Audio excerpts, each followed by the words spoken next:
Dominant Protector. Credit to the author. 1691-7H. Ang mga pangalan po na nandito ay galing sa mga name generator. Kaya kung meron man pagkakatulad sa mga pangalan ng totoong tao o lugar, ito ay tunay na hindi sinasadya. Ano? Nanlamig ang mga mukha ni na Amara at Julian. Hinihintay nila si Terence na bumalik at tulungan silang itaas ang kanilang lakas sa Earth class sa unang bahagi ng yugto, at pagkatapos ay magagawa nilang magkusa sa Noble House meeting at makakuha ng upuan para sa kanilang mga pamilya. Ngunit ngayon, ang pangarap na iyon ay nasira. Hindi nila matanggap. Bagaman, sa madaling salita, ang lahat ng ito ay dahil kay Terence. Kung hindi dahil sa kanya, hindi sila magiging Mystic Early Phase Masters. Ngunit dahil naisip na nila ang prestihiyo na mayroon sila sa pulong ng marangal na kapulungan, mahirap para sa kanila na tanggihan ito ng biglaan.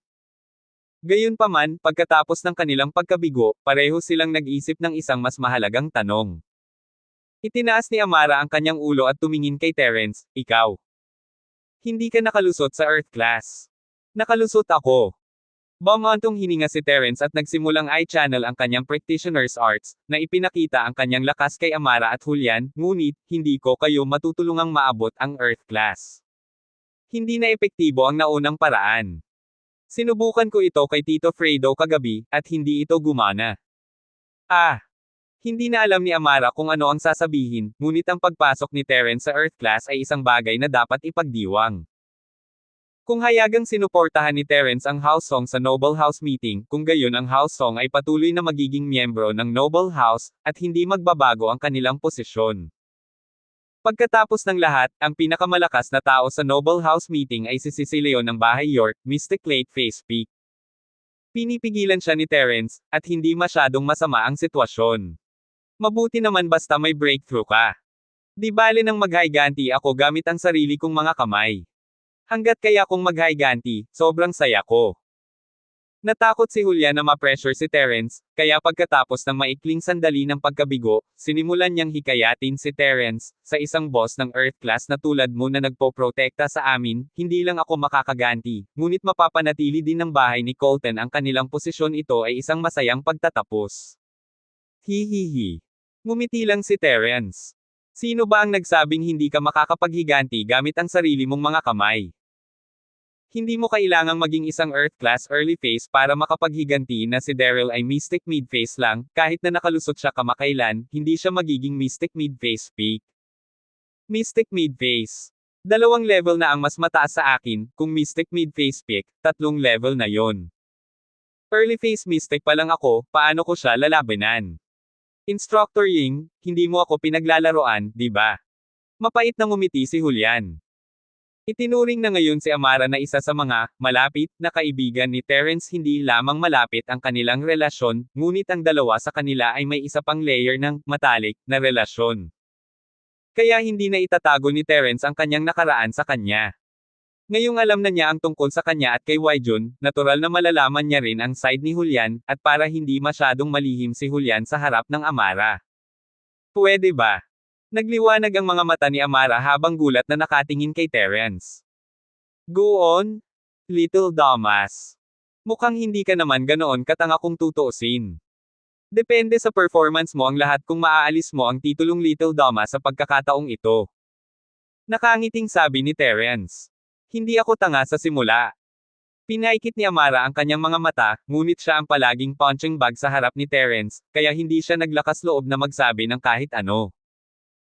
Buti na lang kung kaya niyang tanggalin ang dumbass na titulo, kaya nagpatuloy siya. Kung hindi ako nagkakamali, hindi mo kami magagawang kasing lakas ng Earth class early phase, pero mapapalakas mo kami, at least to Mystic mid phase peak. Hindi masama.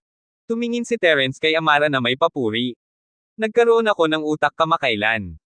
Nagpout si Amara at sinabing, okay lang, kung gayon huwag mo akong tawaging uto-uto sa hinaharap, tawagin mo akong cute na babae. Paf! Hihigop na sana ng tubig si Julian nang muntik na siyang mabulunan. Ahem. Ahem. Ahem.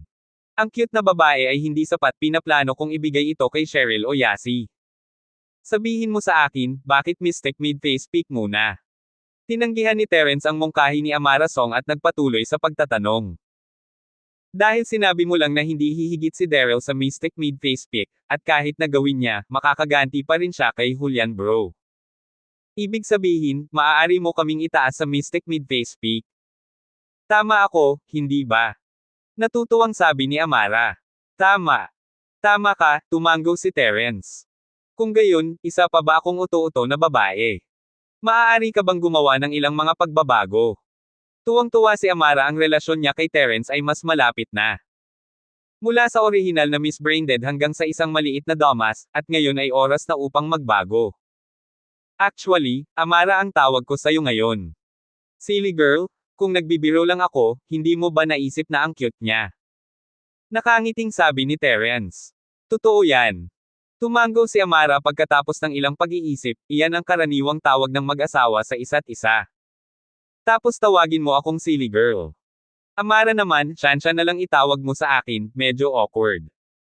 Sige, sabi niya.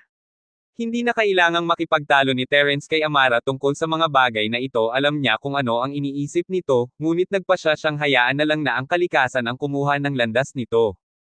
At least wala pa siya sa mood para doon.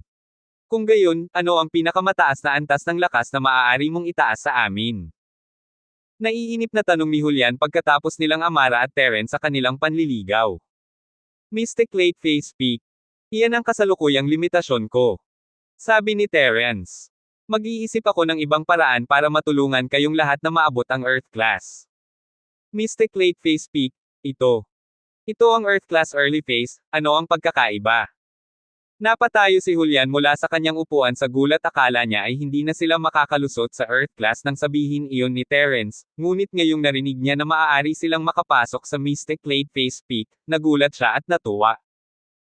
Sa kanyang mga mata, ang Mystic late phase peak ay nasa tuktok na ng mga Noble House sa sandaling siya ay tumuntong sa Earth class, ang mga nakatagong Noble House ay darating at magre-recruit sa kanya. Siyempre, si House York lang ang may Earth class, ngayon ang ibang mga bahay ay may mga Mystic early at middle class, na napakalakas na. Tulad ng ulo ng bahay na si Wu, si Jerry, ang pagiging isang Mystic mid-phase ay isa ng napakakahangahangang pag-iral hanggang siya ay wala sa antas ng isang nakatagong bahay, ang Mystic late phase peak ay ang pinakamataas na antas. 1692. Iyon ang dahilan kung bakit ganoon ang reaksyon ni Julian. Ang Earth class ay masyadong malayo para sa kanya, dahil ito ay isang maalamat na pag-iral, masyadong malayo sa mga marangal na bahay. Ang Mystic late phase peak ay ang pinakamataas na antas na nakikita at nahahawakan niya. Oo, Mystic late phase peak. Iyon na ang tuktok ng mundo sa mga marangal na bahay.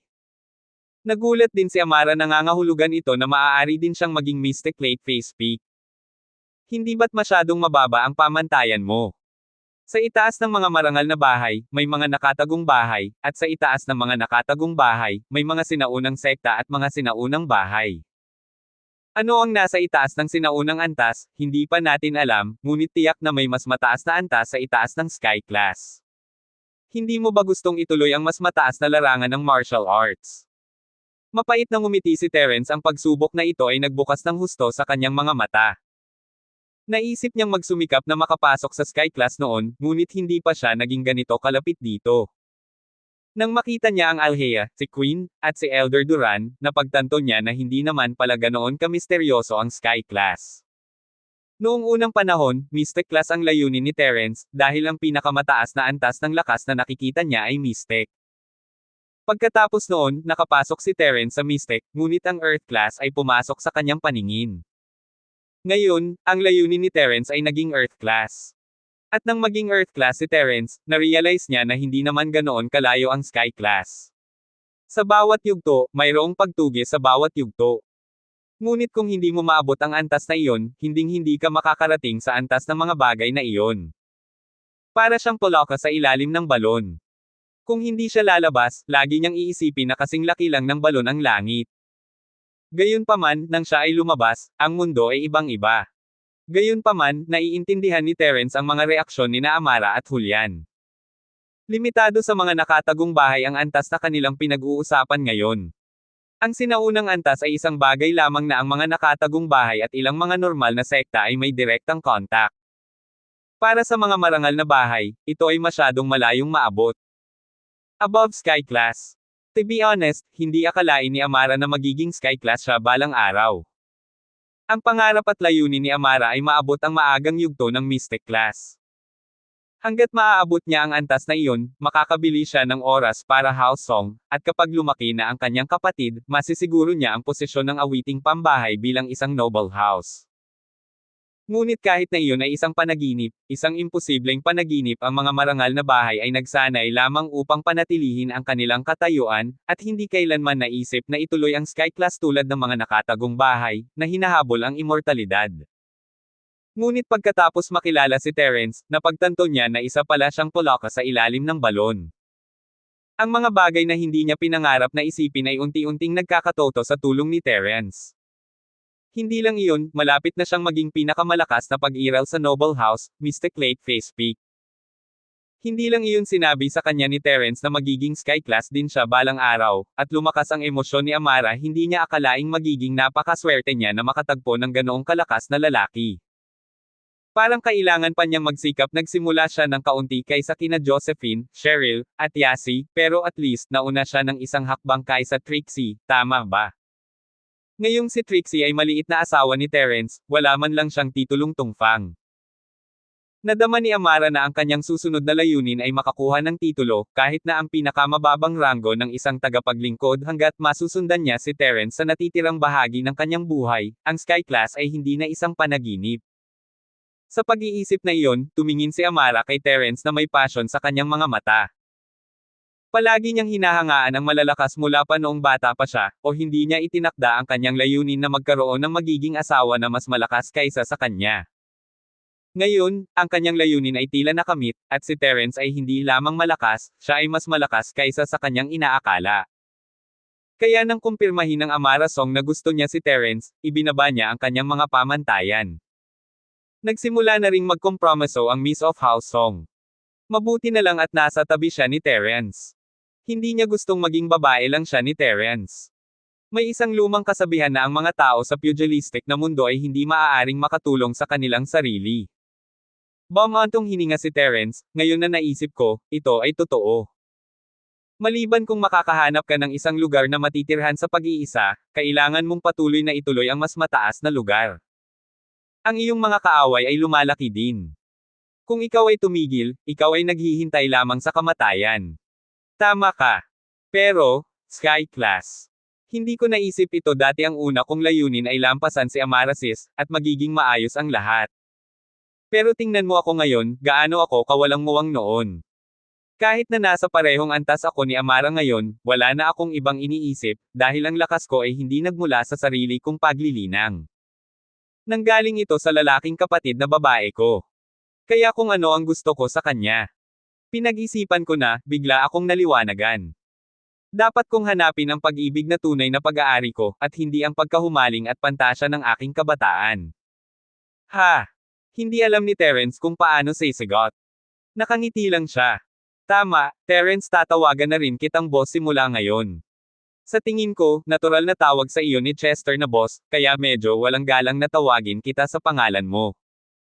Matagal nang gustong sabihin ito ni Julian, isinasantabi mo ang katotohanang ikaw ang nagtuturo sa akin noon, dapat ikaw ang naging boss ko ngayong marami kang natulungan. Tinatawag mo akong boss, paano si Yasi? Hindi ba nakakagulo iyon sa seniority? Terence ngumiti ng mapait. Alam niyang sasabihin ni Julian ito sa huli. Si Terence ay hindi tumutol, hindi siya isa na sumusunod sa mga alituntunin o nagpapakumbaba, kaya nang tinawag siya ni Chester, Quentin, at Brian na boss nila, pumayag siya. Pero para kay Julian, si Linford pa rin ang pakikitungo sa kanya, dahil sa isang malaking kapatid na si Terence. Yasi. Pag-uusapan natin ito pagkatapos niya talagang ikasal sa iyo. Hindi pa ako sigurado. Mapait na ngumiti si Julian. Ubo, ubo. Julian, ano ang ibig sabihin nito? Bakit mo ibibigay ulit ang kapatid mo kay Terence? Hindi naman ako nangako sa iyo, kaya sinasadya mo akong ginugulo, di ba? Sabi ni Amara, nanlilisik si Julian. Haha, nagbibiro lang ako. Napatawa si Julian. Sige, ano man ang gusto mong itawag sa akin, ito ay isang titulo lang. Itataas ko kayo sa Mystic Lake Face Peak ngayon, at kasama si Chester, pupunta tayo sa Noble House meeting at makamit ang hustisya. Oras na para bayaran ni House York ang kanilang utang sa dugo. Naisip ni Terence ang panggilan, at isang malamig na ngiti ang lumitaw sa kanyang mukha. 1693. Kahit anong papel na ginampanan ni York sa Aron Incident, hinding-hindi siya pababayaan ni Terence. Kahit na may proteksyon ang Hidden House Yacht, kinailangan ni Terence na makamit ang hustisya. Si Terence ay isang taong mapagtanggol, ang tanging mga taong maaaring saktan ang kanyang mga tao at ligtas pa rin ay ang bahay York. Ang mga salita ni Terence ay nagpasikip sa puso ni Amara at Julian. Tila ang pagiging kaibigan ni Terence ang pinakamaswerteng bagay sa kanilang buhay. Si Terence ay kilala sa kanyang katapatan at proteksyon sa kanyang mga kaibigan at babae. Amara sis, mauna ka na, ladies first. Nakangiting sabi ni Julian. Ang pag-upgrade sa pagkakataong ito ay iba sa Mystic Class, ito ay pagsubok lamang, kaya bilang isang lalaki, natural na sumugod si Julian sa harapan.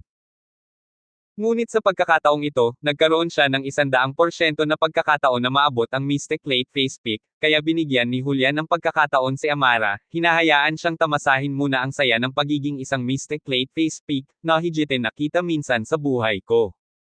Kontento na ako.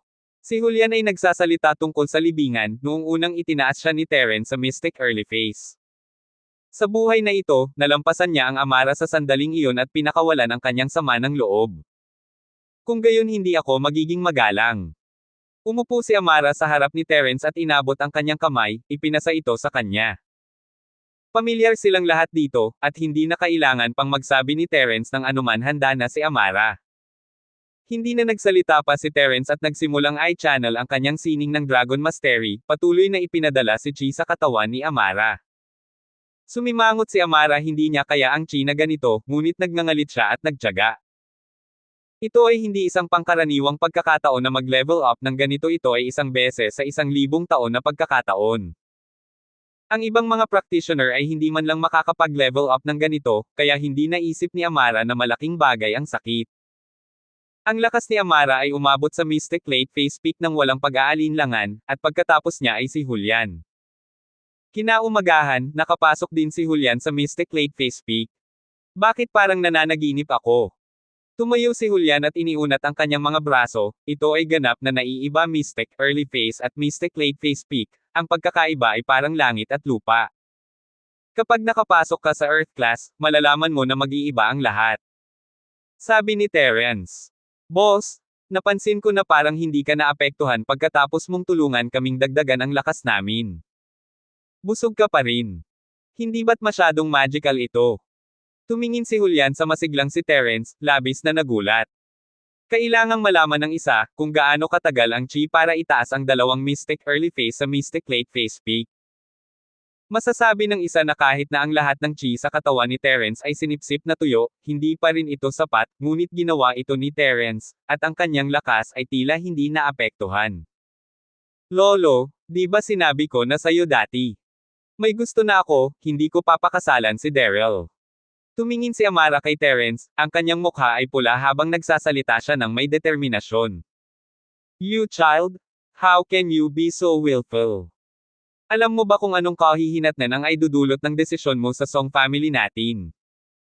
Nakakaasar ang kantang nakakatanda, nagpadala na sa akin si House York ng pahiwatig kung pakakasalan mo si Daryl, hahayaan natin na lumipas ang nakaraan. Siyempre, kailangan mo munang maging virgin, kung hindi, walang paraan na mareresolba natin ito. Oh, tapos hindi na ako. Sinabi ni Amara, nakilala ko na ang taong gusto ko. Hubad. Kung gusto mo ang gawaing ito, maaari kang pumunta upang bumoto para sa rekomendasyon at buwan ng mga boto. Ang iyong suporta ay ang aking pinakamalaking pagganyak. 1694. Naisip ni Amara sa kanyang sarili, hindi ako nagsisinungaling sa iyo, nakilala niya si Terence noon, ngunit iyon ay sa ilalim ng mga espesyal na pangyayari. Sa katunayan, walang nangyari sa pagitan nila. Ikaw. Galit na galit si Master Song, nagsasabi ka ba ng totoo?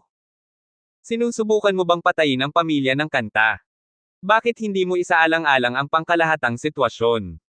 Sinusuportahan ko ang pamilya ng kanta sa loob ng maraming taon, at ngayon ay nabigo ako. Lolo, sa tingin ko wala akong nagawang mali.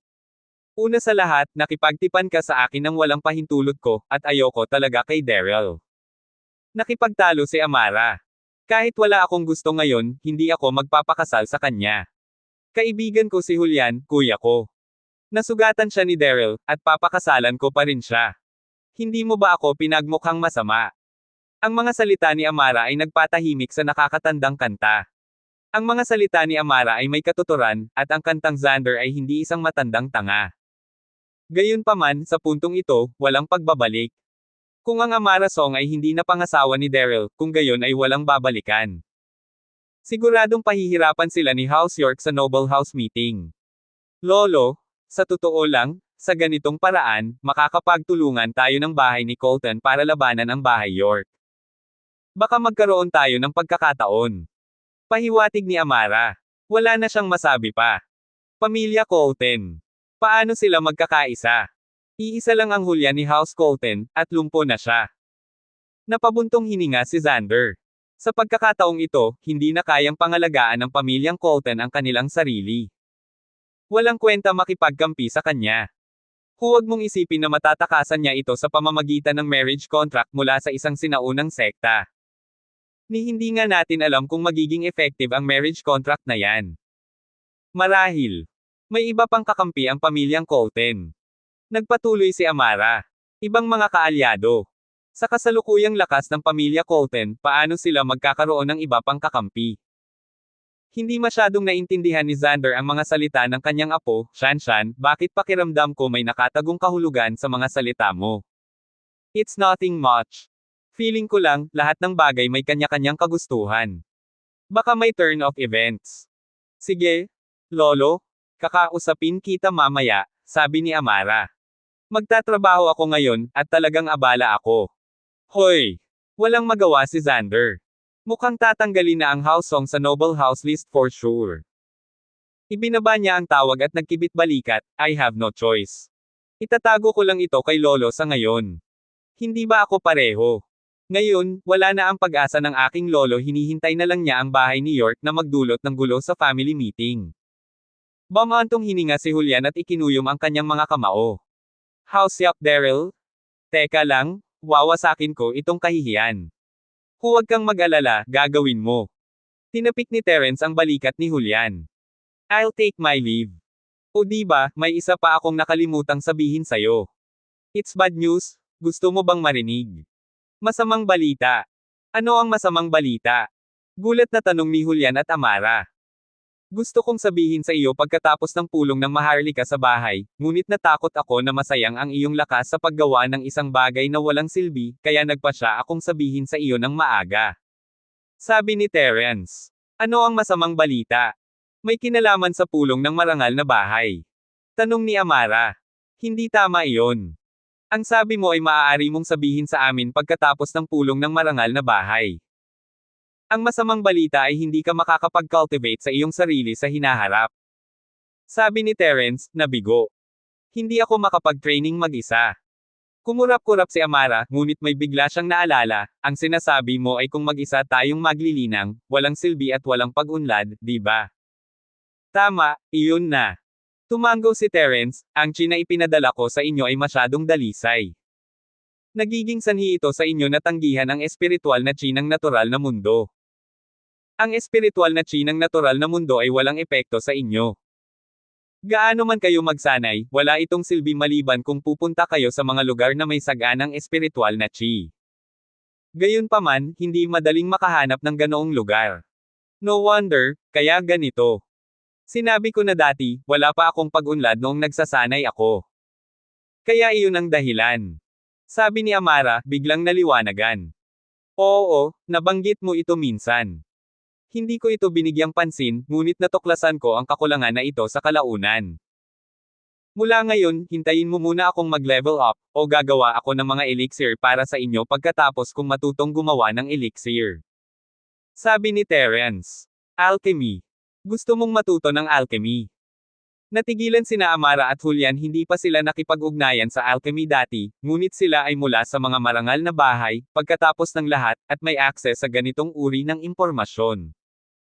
Alam nila na ang pagiging isang alchemist ay isang napakaranggal na propesyon, at ito ay napakabihirang, ngunit gusto ni Terence na matuto kung paano magpino.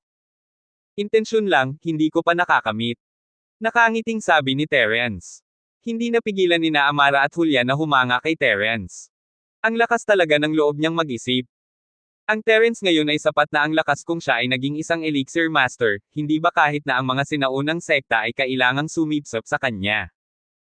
Narinig ko na ang pagiging alchemist ay isang napakasikat na propesyon kahit sa mga sinaunang sekta. Kung si Terence talaga ay naging isang refiner, ang mga nakatagong bahay ay mareresolba ang krisis. Naniniwala siya na maraming sinaunang sekta ang handang tumayo para kay Terence, na nagmamakaawa sa kanya na gumawa ng mga elixir para sa kanila. Hindi mahalaga kung magtanim kami o hindi. Ilang taon na kaming naglilinang, ngunit hindi namin maikukumpara ang dami ng lakas na naitulong mo sa amin na mapabuti sa maikling panahon na ito. Kaya, ang mga kakulangan na binanggit mo ay halos wala sa amin. Boss, aasa kami sa iyo habang buhay. Napangiti si Julian. Oo, Nigel, iligtas ito sa akin ng maraming problema. Sa hinaharap, uupo na lang ako at tamasahin ang mga bunga ng paggawa ng iba. Ang pangarap ko ay makahanap ng isang malakas na lalaki na magpoprotekta sa akin, at ngayong natagpuan ko na ito, hindi ko na kailangan pang magsanay. Sabi ni Amara. Haha, babalik ako ngayon, see you later.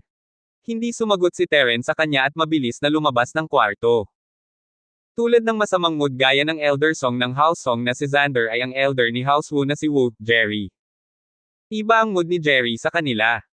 Si Chester ay binugbog para sa babae ni Terence, at walang anumang balita mula sa kanya pagkatapos ng unang tawag. Walang lakas ng loob si Jerry na tawagan siya. 1695. Natakot siya na si Chester ay magdadala ng mga bagay na masyadong mahirap, kaya nagpa siya siyang huwag magtanong sa kanya tungkol sa kanyang mga pinsala. Gusto niyang pikalmayin si Chester at pag-isipang mabuti ang mga bagay-bagay bago bumalik sa bahay. Gayunpaman, magsisimula na ang pulong ng marangal na bahay, at kailangang tawagan ni Jerry ang kanyang apo, si Chester, anuman ang mangyari. Palagi niyang dinadala ang kanyang apo sa mga pagpupulong noong nakaraan, at si Chester ang kanyang pagmamalaki at kagalakan isa siya sa mga mas malakas na practitioner sa mga nakababatang henerasyon. Ngunit sa taong ito, kailangan niyang dalhin si Chendong natatakot siyang baka masama ang loob ni Chester dito, kaya gusto niya ring dalhin si Chester. Malaki ang pag-asa ni Jerry kay Chester, pero hindi niya talaga gusto si Chendong. Kahit nasugatan si Chester, hindi pa rin pinaboran si Chendong, nakuha lang niya ang atensyon mula sa Jerry kaysa dati, ngunit wala pa rin siyang karangyan sa paggastos tulad ni Chester. Kaawa-awa pa rin ang baon niyang pera. Siyempre, may dahilan kung bakit ayaw ni Jerry kay Chendong. Bago ang pulong ng maharlikang bahay, tinawag ni Jerry si Chester. Lolo. Hindi inakala ni Chester na tatawag ang kanyang lolo sa oras na ito. Natatakot siyang tumawag ang kanyang lolo para magtanong tungkol sa kanyang pinsala, at talagang wala siyang masabi sa kanya dahil sinabihan siya ni Terence na ilihim ito. Wala siyang masabi kahit sa harap ng kanyang lolo. Ngunit hindi na siya tinawagan ng kanyang lolo pagkatapos noon, at nakahinga siya ng maluwag. Hindi niya inaasahan na darating ang tawag sa telepono bago ang pulong ng maharlikang bahay, at kailangan niyang mag-ingat. Lolo, ano ang problema? Chester, kumusta ka na? Ayos ka lang ba? Ang maingat na boses ni Chester ay nagpasakit sa puso ni Jerry. Naisip niya na si Chester ay natatakot na mawala ang kanyang pag-ibig pagkatapos mawala ng kanyang lakas. Mabilis na sinabi ni Jerry, Chester, physical practitioner ka, huwag kang panghinaan ng loob. Okay lang kung masugitan ang mga meridian mo, hanggat hindi nasugatan ang mga kamay mo, pwede ka pa ring mag-practice ng House Wu's Iron Fist Arts. Tungkol naman sa mga meridian mo, kukuha si Lolo ng hihingi ng meridian opening elixir para sa iyo. Lolo. Ako. Hindi inaasahan ni Chester na sasabihin iyon ng kanyang lolo, at lalo siyang nakaramdam ng pait. Gusto niyang sabihin kay Jerry na ayos lang siya, na gumaling na siya, na isa na siyang early phase mystic ngayon, at malapit na siyang makapasok sa late phase peak. Ngunit ang kanyang pagiging makatuwiran ay humadlang sa kanya na gawin iyon. Alam niyang kung hindi niya ito sasabihin ngayon, saglit lang malulungkot ang kanyang lolo, ngunit kung sasabihin niya ito, makakaapekto ito sa malaking plano ni Terence. Sige, Chester, huwag kang malungkot, huwag kang panghinaan ng loob. Magsisimula na ang pulong ng maharlikang bahay, paano yan? Nasa mood ka na bang sumama sa akin? Tanong ni Jerry. Ay! Hindi alam ni Chester ang isasagot. Ayos lang, isasama ko si Chen Dongwu sa pagkakataong ito, sasama ka rin. Kapag nandito si Lolo, walang maglalakas loob na pagtawanan ka. Kahit ano paman, isa pa rin akong mystic midface, isa pa rin ako sa mga nangungunang master sa Noble House. Sabi ni Jerry. Salamat, Lolo. Pero hindi muna ako pupunta sa ngayon. Sabi ni Chester. Sige, huwag masyadong mag-isip, at huwag magkaroon ng anumang psikolohikal na pasanin. Kung gayon, ibababa ko muna ang tawag, sabi ni Jerry. Magpahinga ka sa kapayapaan. Sige. Pero Lolo, huwag kang mag-alala, hindi kita pababayaan. Magiging pride mo ako. Tandaan mo ang mga salita ko, gagawin ko ang sinasabi ko. Walang masyadong masabi si Chester kaya nagparamdam na lang siya. Hehe, tatandaan ko yan. Maghihintay ako sa pagdating ng araw na ito. Ngumiti si Jerry, mukhang maganda ang kalooban ni Chester, at iyon ang nagpakalma sa kanya. Nag-aalala siya na hindi ito magagawa ni Chester at gumawa ng isang bagay na labis, ngunit tila nabawi ni Chester ang kanyang kumpiyansa. Matapos ibaba ang tawag, nakahinga ng maluwag si Chester at tumingin kay Terence, Boss, halika na, gusto kong mag-level up, gusto ko ng lakas. Magniningning ako sa Noble House meeting sa pagkakataong ito at gagawin ko ang bahay Wu na isa sa mga nangungunang Noble House. Halika. Ngumiti si Terence at inilagay ang kanyang kamay sa mga meridian ni Chester, na ipinadala ang kanyang sining ng Dragon Mastery. Si Chester, sa kabilang banda, ay mabilis na ipinadala ang kanyang Practitioner's Arts. Si Jelay ay hindi rin nag-e-enjoy pagkatapos malaman ng House Sullivan ang tungkol sa injury ni Chester, ayaw na nilang pakasalan si Jelay sa kanya, at binanggit ito ng Head of House Sullivan kay Jerry, ngunit wala siyang sinabi tungkol dito. Alam niya na ang pagpayag kay Jelay na pakasalan ang isang lumpo na tulad ni Chester ay naglalagay sa kanya sa isang mahirap na posisyon, at tila narinig niya mula kay Chester na si Jelay ay may isang uri ng relasyon sa kanyang amo, si Terence. Hindi na niya ito pinansin at tinawanan na lang niya ito. Hindi man siya makapag-asawa ngayon sa House Sullivan, hindi niya magawang kalabanan ang House Sullivan, at dahil sa kompromiso ni Jerry, medyo napahiya ang matanda. Pumayag siyang tumulong kay Jerry sa meeting. At kaya, naisip ni Jerry na ito ay isang magandang deal, at hindi niya ito binanggit kay Chester, sa lahat sinabi na sa kanya ni Chester na siya ay sumuko kay Jelay, kaya ano ang silbi ng Jerry na dalhin ito? At kaya, nakakuha ng bargain si Jerry. Kaya naman, habang hindi maganda ang mood ni Jerry tungkol sa pinsala ni Chester, nagawa niya manatiling kalmado pagkatapos ng nangyari sa Noble House meeting. Noong una, nang sabihin sa kanya ng House Sullivan na kinansela nila ang kanilang pakikipag-ugnayan ni Chester, hindi siya masyadong natuwa tungkol dito, sinuko na siya ni Chester at naging tagasunod ni Terence, kaya wala siyang pakialam sa pakikipag-ugnayan. Siyempre, hindi iyon ang pangunahing problema. Ang pangunahing problema ay ang House Sullivan na gustong pakasalan si Jelay sa isa pang Noble House, para sa kapakinabangan ng bahay. Jelay, na-sign up na kita para sa Noble House meeting sa pagkakataong ito. Sumama ka sa akin sa meeting, at tingnan kung may mga batang talento doon, at hahanapan kita ng asawa. It was Old Man Son, personal niyang tinawagan si Jelay pabalik sa House Sullivan. Lolo, nasabi ko na sa pamilya ko dati na may boyfriend ako at may gusto ako. I want to live my own life, so please don't force me. Wala akong pakialam sa yaman, gusto ko lang mamuhay ng tahimik. Nag-alinlangan si Jelay at tinanggihan, ayaw kong maging isang sakripisyo para sa kasal ng pamilya. 1696. Bullshit. Miyembro ka ng Sullivan family. How can you be so casual about your marriage? Tsaka sinong nagsabing isa kang sakripisyo? Isa kang cultivator na nakatapos na sa Stage 1 ng heart technique ng Sullivan family. Alam mo ba kung gaano kahalaga ang iyong lakas? Ikaw ang pinakahinahangad na tao sa bahay, basta pumayag ka, maaari kang maging binibini ng bahay yak. Nagsisimula ng magpanik ang matandang si Sullivan matapos marinig ang sinabi ni Jelay. Ayoko na maging isang batang madam, ang gusto ko lang ay mamuhay ng matiwasay. Ano ang maganda sa pagiging maharlika? Hindi ba't namatay din ang mga magulang ko dahil sa sama ng loob sa pagitan ng sekta at ng maharlikang pamilya? Si Jelay ay hindi interesado sa mungkahi ng kanyang lolo. Gusto ko lang maging isang ordinaryong tao, at napatunayan ko sa iyo na may kakayahan akong suportahan ang aking sarili. Sa isang lugar na walang impluwensya ng aking pamilya, mayroon akong sariling kumpanya at sarili kong negosyo. Ahem ahem ahem. You're trying to piss me off. Marahas na umubo ang matandang Sullivan matapos marinig ang sinabi ni Jelay. Lolo, anong problema? Nagulat si Jelay at nag-aalangan na nagtanong. Jelay, let's be honest.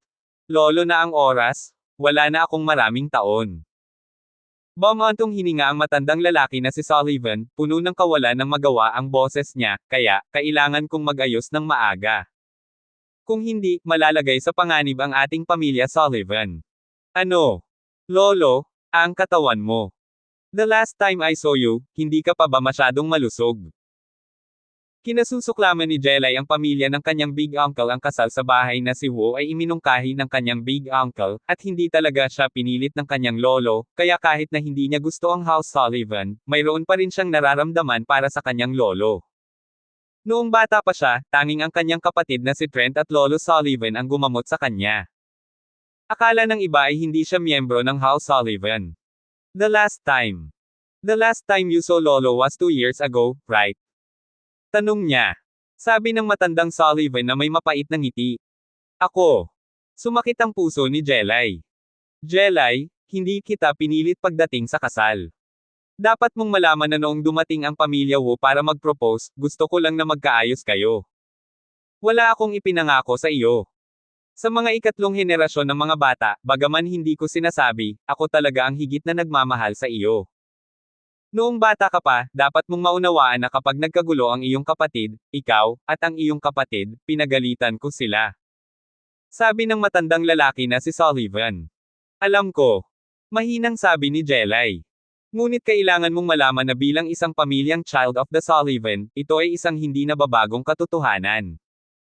Maaari kitang bigyan ng isang tiyak na halaga ng kalayaan sa iyong pag-aasawa, ngunit dapat na ikaw ay may pantay na katayuan sa lipunan. Ang mga kasal sa pagitan ng mga pamilya ay isang bagay na ginagawa ng bawat pamilya, sabi ng matandang lalaki na si Sullivan. Hindi na ito mababago. At saka, isipin mo. Kung makakita ka ng lalaking mula sa isang hamak na background, paano ka babalik sa Sullivan family sa hinaharap? Paano natin haharapin ang ibang mga pamilya sa hinaharap? Ang aking kasintahan ay talagang napakalakas. Hindi siya mula sa isang noble house, ngunit siya ay isang practitioner. Walang pagpipilian si Jelay kundi gamitin si Terence bilang dahilan. Mga magsasaka. Gaano man kalakas ang isang magsasaka, walang silbi kung walang suporta ng isang pamilya. Ang tinutukoy mo ay ang mga rogue cultivator, tama. Ang sabi ng matandang lalaki na si Sullivan, sa totoo lang, masasabi mo na si Lolo ay masungit o hindi makatwiran, ngunit hinding-hindi papayag si Lolo na magpakasal ka sa isang magsasaka ng walang anumang kapangyarihan. Hindi lang ito nauugnay sa kinabukasan ng Sullivan family, kundi pati na rin sa sarili mong kaligayahan. My own happiness. I know. Plus, magaling talaga siya. Paliwanag ni Jelay. Gaano man siya kalakas, gaano siya kalakas.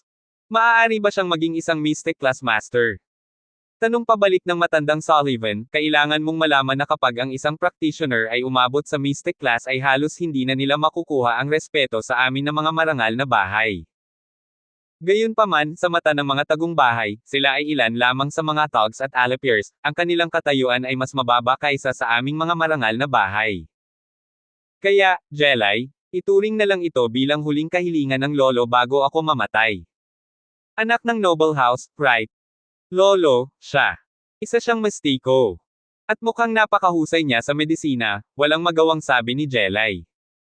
Maaari mo bang hayaan siyang tingnan ang iyong kalagayan? Oh, malalim na grado. Bahagyang natigilan ang matandang si Sullivan.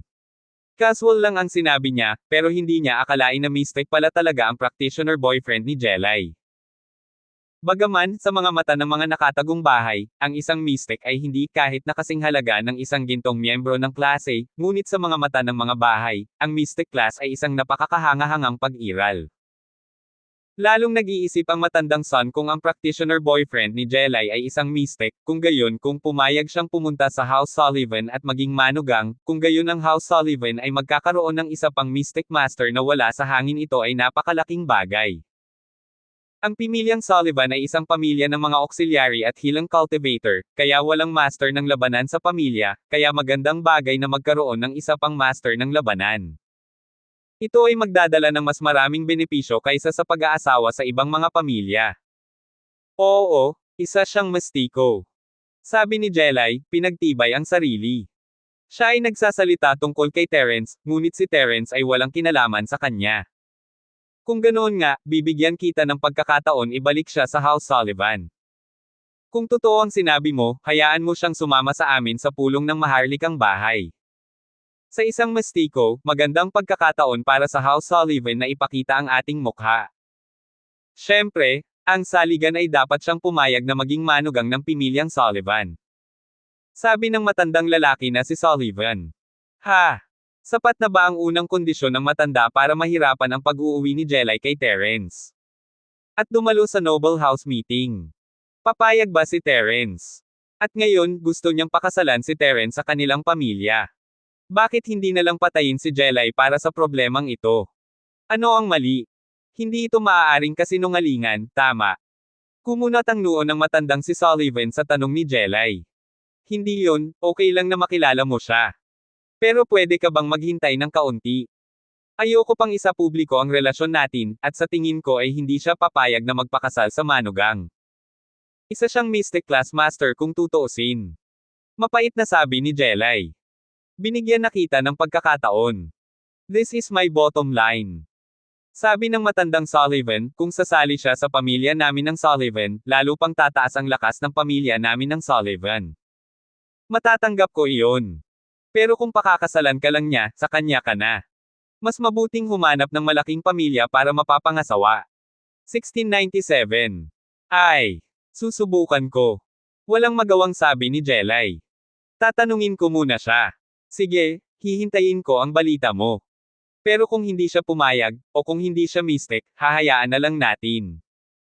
Jelay, dapat mong malaman na ang House Sullivan ay hindi magkakaroon ng magandang oras kung aalis ako. Sabi ng matandang lalaki na si Sullivan.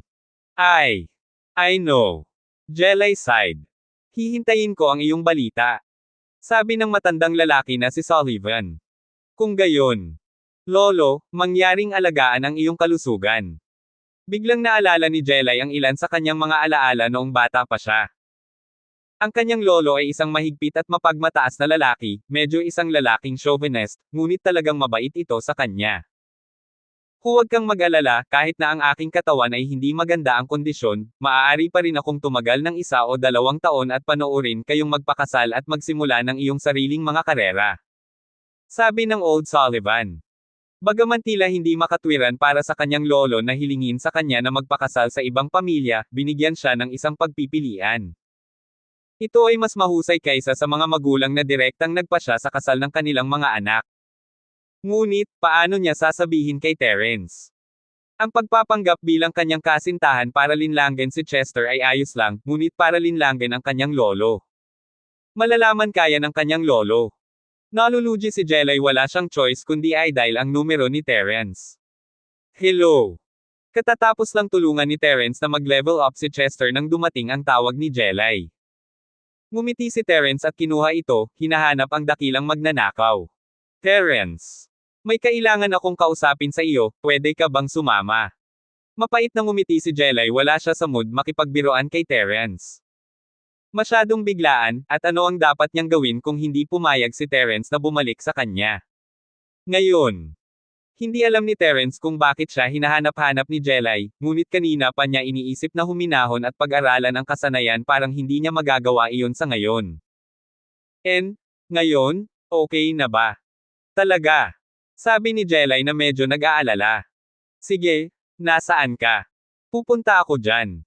Ang relasyon ni Terence at Jelay ay hindi masyadong malapit, ngunit mas malapit pa rin ito kaysa sa mga normal na kaibigan.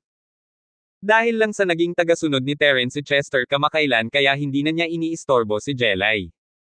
Si Terence at Jelay ay unti-unting naghiwalay, at hindi sila nakipag-ugnayan. Tanghali na, hayaan mo akong i-treat sa iyo ng tanghalian. Maaari tayong mag-usap habang kumakain. May alam akong bagong tahanan na may 6 na panlasa, at narinig ko na ito ay medyo masarap. Ito ay nasa likod mismo ng unang paaralan ng Starfield, makikita mo ito kung pupunta ka. Ito ay isang malaking palatandaan, sabi ni Jelay. Sige, pupunta ako ngayon. Sagot ni Terence. Inilagay ni Terence ang kasanayan sa mesa at nagpaalam kina Cheryl at Yasi bago nagmaneho papunta sa tahanan ng anim na panlasa. Nakita niya sa entrance ang red Audi A41 ni Jelay, at tila dumating na ito. Ipinarode ni Terence ang kanyang sasakyan at pumasok sa bahay ng anim na panlasa. Lumapit ang isang waiter. Sir, mag-isa ka ba o may appointment ka? May babae bang may apelyidong Sullivan na nag-book ng private room kanina? Hindi alam ni Terence kung sinabi ni Jelay sa waiter o hindi. Pwede ko bang malaman ang pangalan mo, sir? Hindi sumagot ang waiter bagkus ay nagtanong siya ng nakangiti. Ako ay pinangalanang Linford. Sabi ni Terence. May isang Lady Jelay na nag-book ng kwarto, mangyaring sundan ako, sir. Kinumpirma ng waiter ang pagkakakilanlan ni Terence. Tumango si Terence, iniisip na ang serbisyo dito ay medyo maganda, at ang privacy ng mga customer ay mahusay na protektado. Sinundan ni Terence ang waiter sa isang silid, at ang waiter ay gumawa ng gesture na pagbuksan siya ng pinto. Napakabilis. Kara-rating lang din ni Jelay, at nagulat nang makita si Terence na kasunod niya. Sinabi mo na ito ay apurahan, paano ako hindi magmadali? Hindi alam ni Terence kung tatawa o iiyak. Ano, hindi ka na nagmamadali? Hindi. Pero hindi naman ito masyadong apurahan. Medyo nahihiya na sabi ni Jelay. Pero parang napakalakas pa rin ang pagpapatawag ng manliligaw ko. Manliligaw. Lakas mo pa bang sabihin yan? Tinatreto mo ako na parang manliligaw kapag kailangan mo ako, pero kapag hindi mo ako kailangan, hindi mo man lang ako tinatawagan. Ngumiti si Terence, plus, magkasintahan tayo, pero wala man lang akong napala. Ni hindi ko man lang nahawakan ang kamay mo, lalo na't halikan kita. Medyo nakakalungkot naman di ba? Sige. Sige. Kalahating manliligaw ka, kung tutuusin. Nagpapanggap ka lang, yung tipong sa pangalan lang, at most. If you make me like you, I can give you some benefits. Napakurap si Jelay habang nakatingin kay Terence, puno ng pagmamahal ang mga mata nito.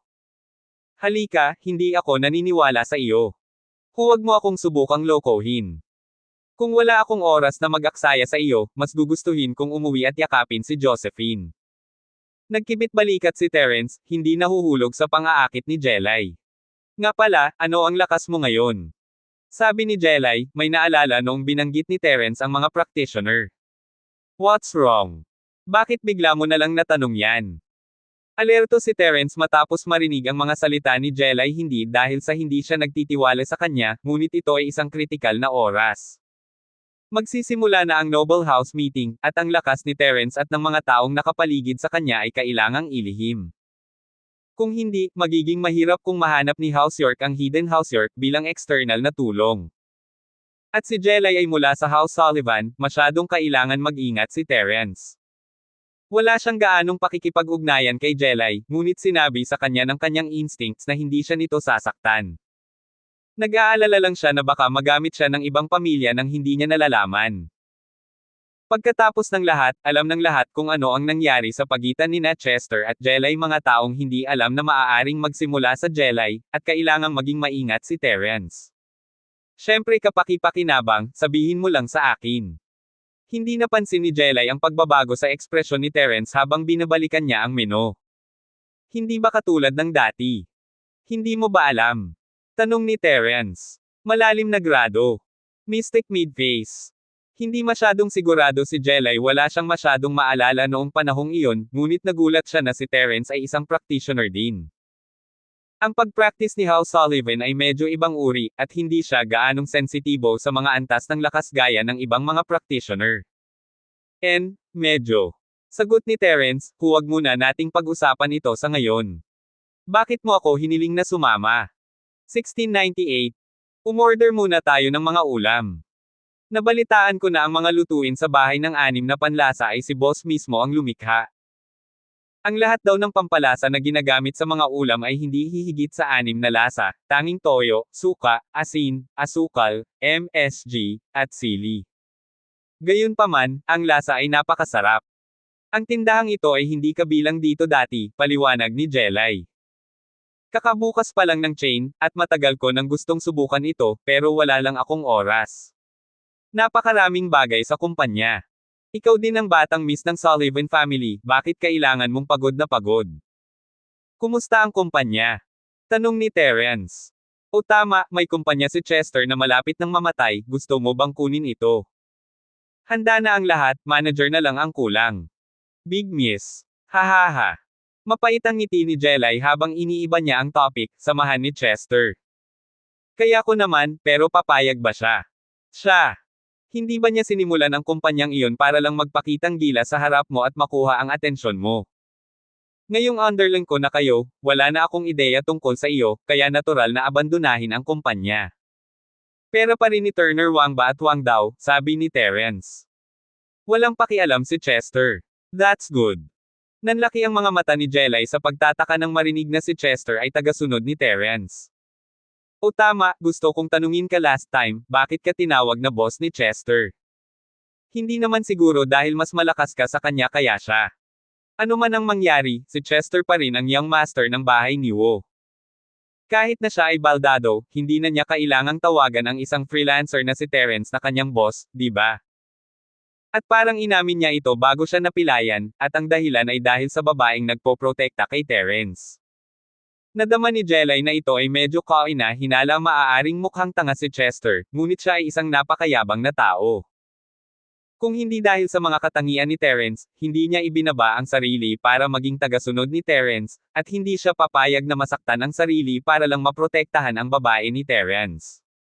Siyempre, may iba pang dahilan. I did him a favor. Hindi nagsinungaling si Terence sa kanya tinulungan niya si Chester na mag-level up.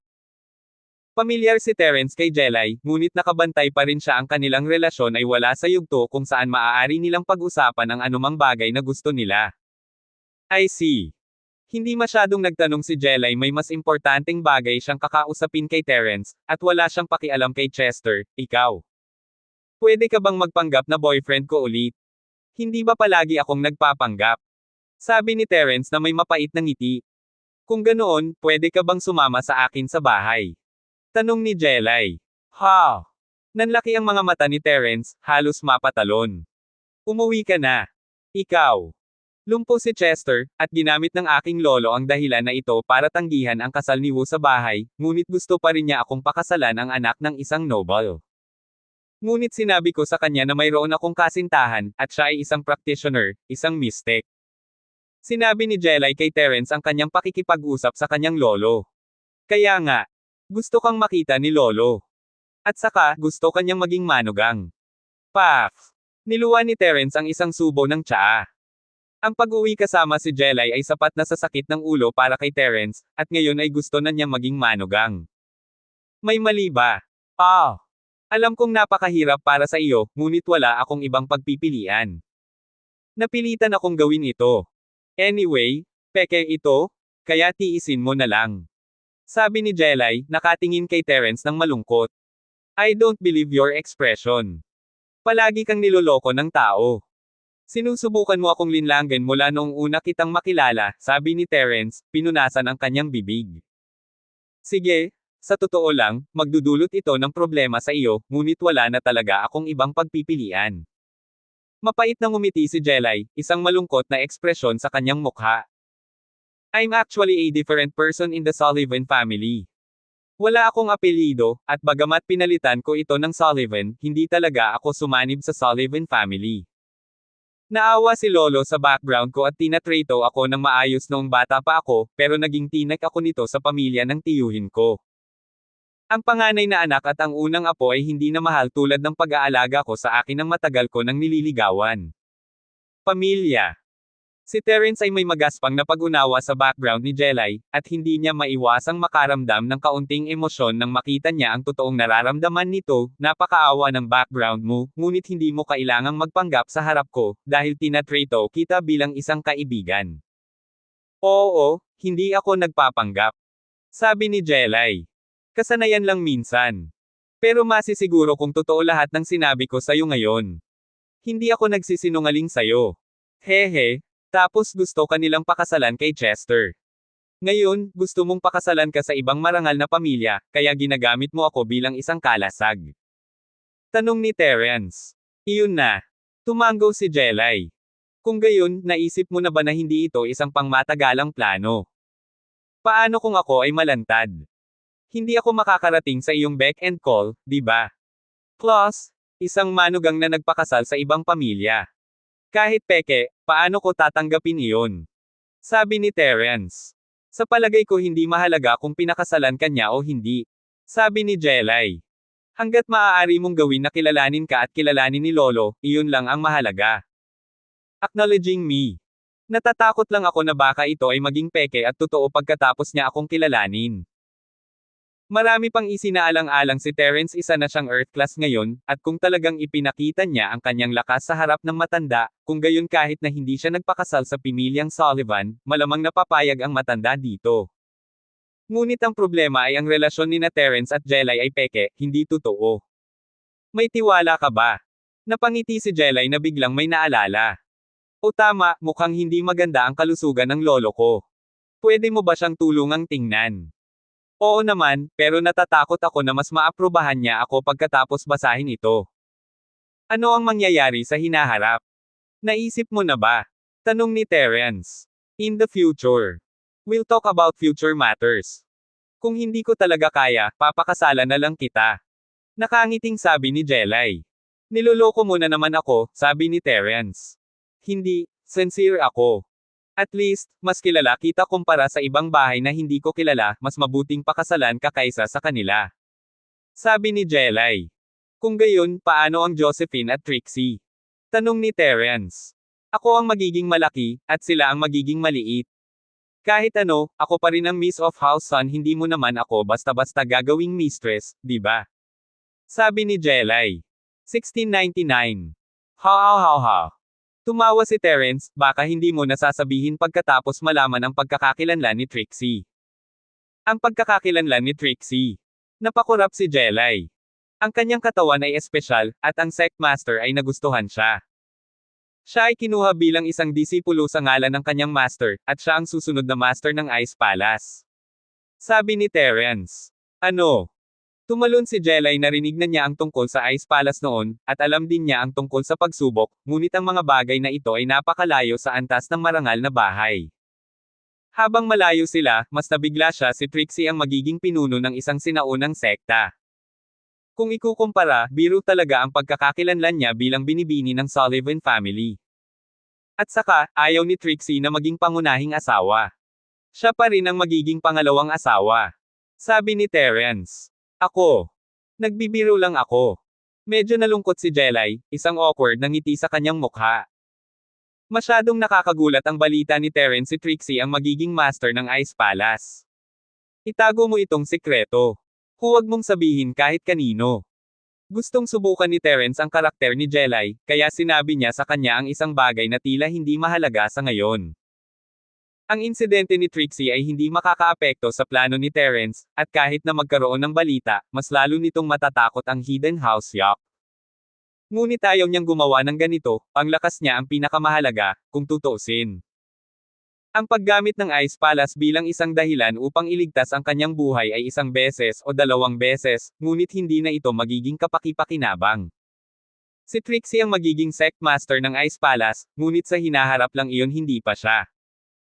Si Trixie ay isa lamang maagang yugto ng gininto ang klase ngayon, at ang hinaharap ay puno ng kawalan ng katiyakan. Walang nakakaalam kung ano ang magiging hinaharap.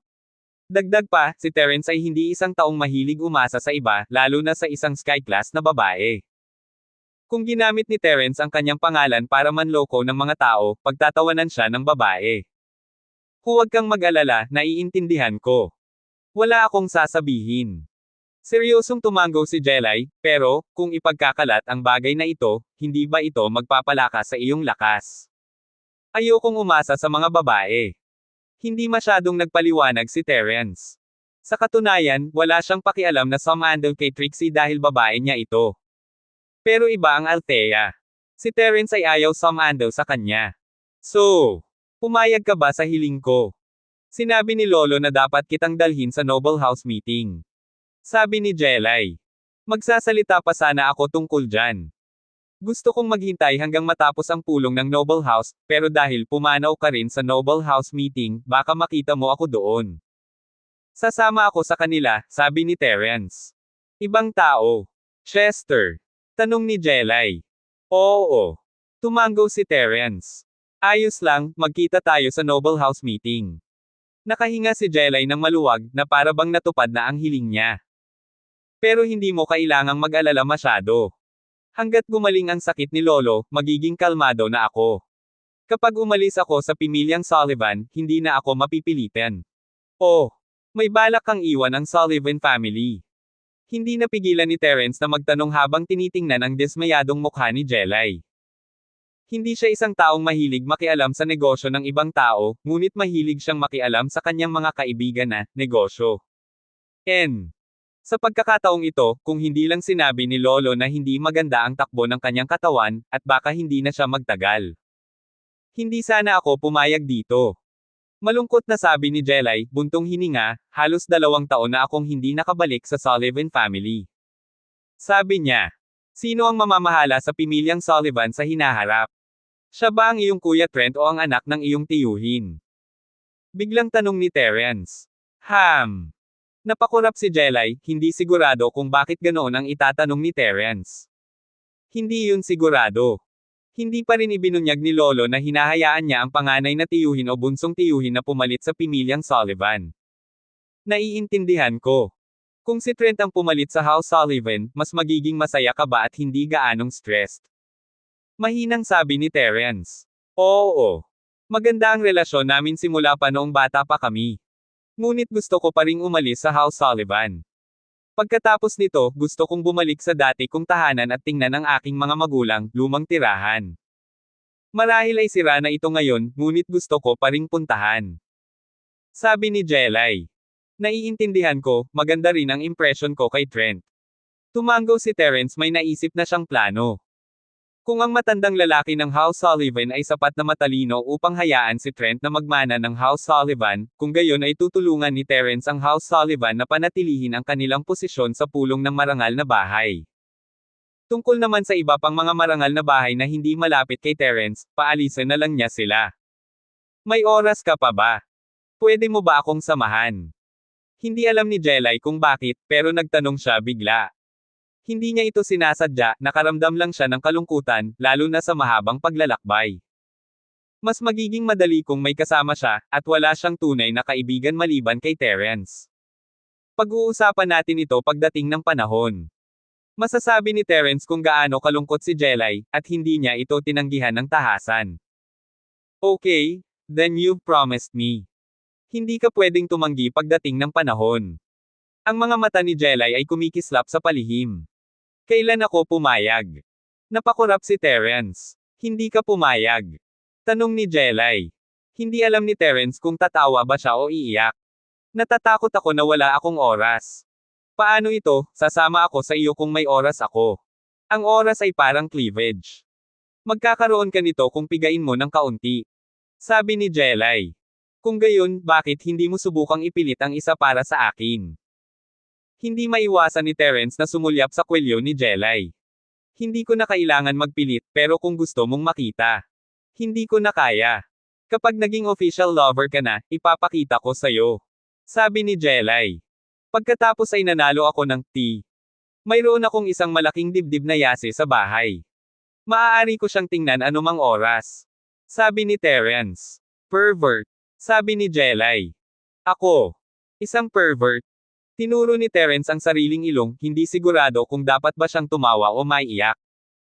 Ito ang unang beses na narinig niyang may tumawag sa kanya na pervert, pero hindi naman siya ganoon kay-perver. Matapos maayos ang deal, bumalik si Terence sa Charlton Villa pagkatapos ng tanghalian. Habang naghahanda sina Julian, Amara, at Chester, sinimulan niyang sanayin ang kasanayang ibinigay sa kanya ni Tito Fredo. Kasabay nito, dinala ng lahat ng pinuno ng mga marangal na bahay ang kanilang mga alagad sa bahay ni Iron Lake na kinaroroonan New York upang dumalo sa pulong ng Noble House. Siyempre, ang pinakaaktibo ay ang bahay Kang. 1700. Narinig ni Miracle Dr. Kang ang tungkol sa house song at sa sitwasyon ni Colton. Sa nakikita niya, maaaring hindi ang house song ang pinakamahusay na pagpipilian, ngunit ang bahay na Colton ay tiyak na aalisin sa listahan ng mga marangal na bahay. Dahil dito, dinala ng miracle doctor na si Kang Sigilier sa bahay ni Iron Lake na si York sa lalong madaling panahon, handang talakayin ng detalyado ang pag-upgrade. Ang pagiging miyembro ng isang noble house ay palaging pangarap ng doktor na si Kang, at ito ang kanyang pagkakataon. Kinailangan niyang makuha ito. Sa reception hall ng bahay Yak, tumanggap si Cecilio ng milagrong doktor na sina Kang at Gilier. Hindi ito ang unang beses na nagkita tayo. Alam ko ang layunin mo sa pagdating. Sabi ni Cecilion habang nakatingin kay Gilier at miracle doctor na si Kang. Ito. Siyempre, hindi kami hihingi ng tulong sa iyo nang walang kabuluhan. Mula ngayon, ang bahay Kang ang magiging pinakamalakas na taga-suporta ng bahay Yak, at ibibigay din namin ang aming network ng pagbebenta upang paglagyan ng kalakalan at komersyo ni York pagkatapos ng aming kontrata. Sabi ni Gilier. Ito ang bargaining chip na inihanda niya, ito lang ang bahay na maya-alok ni Kang sa ngayon. Hindi ba ito masyadong maliit? Sinabi ni Cecilion, Mr. Kang, ang iyong suporta ay walang laman na salita. Tungkol sa network ng pagbebenta, sa pagkakaalam ko, sa kompetisyon mula sa kumpanya ng miracle doctor na si Larkins, ang mga benta ng iyong kumpanya ay bumagsak. Hindi ko akalain na malaki ang kita, hindi ba? Iyan ay. Namula si Gilier, tama si Cecilion, kahinaan niya iyon, ngunit wala nang gaanong mayaalok ang bahay ni Kang na ang kumpanya ng gamot ni Larkins ng milagrong doktor ay nakikipagkompetensya sa kanila, hindi na sila pareho. Wala silang pera o ang magagandang bagay na mayroon sila kahit bilang isang noble house, wala silang bentahe gaya ng sa auction. Si Miracle Dr. Kang ay isang tusong matandang Zorro. Umubo siya at hininaan ang kanyang boses. Dahil sinabi mo na, pagkatapos ay bibigyan kita ng isang piraso ng balita. Gayunpaman, dahil kami, bahay Kang, ay magiging isang malakas na taga-suporta ng bahay Yak, pagkatapos Mr. Yak mas mabuting huwag mo kaming ibenta pagkatapos mong marinig ito. Oh, anong sabi mo? Tanong ni Cecilio na naiintriga sa misteryo. Kamakailan lang, nagre-research kami ng recipe para sa longevity pill, at sigurado akong uunlad tayo sa lalong madaling panahon.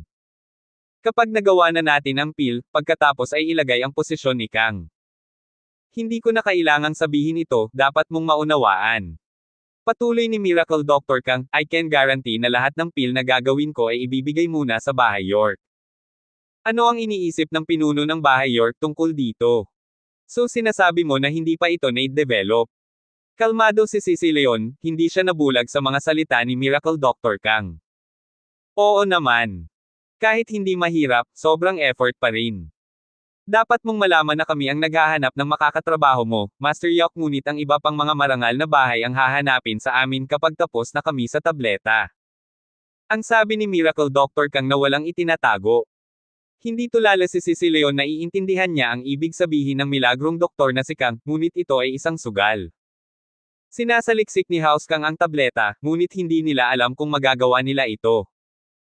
Siyempre, naunawaan ni Cecilio na ang bahay ni Kang ay mas sabik na magsaliksik tungkol sa tableta kaysa sa kanya, hindi dahil sila ang gumawa ng balita. Naapektuhan si House Kang ng medical company ni Miracle Dr. Larkins, at kung wala silang bagong produkto, hindi sila magtatagal kahit na maging noble house sila. Ngunit sa pagkakataong ito, hindi na mababawi ang pagkakatanggal kay Colton sa noble house list kahit na magkaroon sila ng peking marriage arrangement sa isang sinaunang sekta, hindi nito mapipigilan si Cecilio na kumilos. Sa pagkakataong ito, nagdulot ng gulo si Daryl, at kung hindi siya papatayin ni House Yok, mali sila. Maaari rin nilang patayin ang bahay na si Colton gamit ang isang stick, ginagawa ito upang hindi na sila makabalik. Kung tungkol naman sa house song, kailangang makita ni Cecilion kung anong kanta ang gusto ni Xander kung pumayag siyang pasukin ang Amara sa kanyang bahay, kung gayon maaari siyang magpanggap na walang nangyari. Kung hindi, ang awiting pambahay ay nasa panganib. Sina House Wu at Bahay Lane, sa kabilang banda, ay may balita tungkol sa pagkamatay ni Chester. Si House Lane ay walang practitioner, at mas mahina, ngunit sila ay mga in-laws, ayaw silang hawakan ni Cecilion sa pagkakataong ito, kung sakali.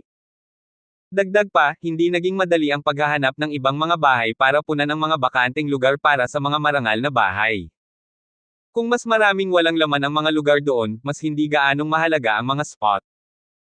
Sa isa o dalawang bakanteng pwesto lamang ay maglalaban ang mga kwalipikadong bahay na maharlika upang makapasok, at ipapakita nito ang kahalagahan ng bahay yak.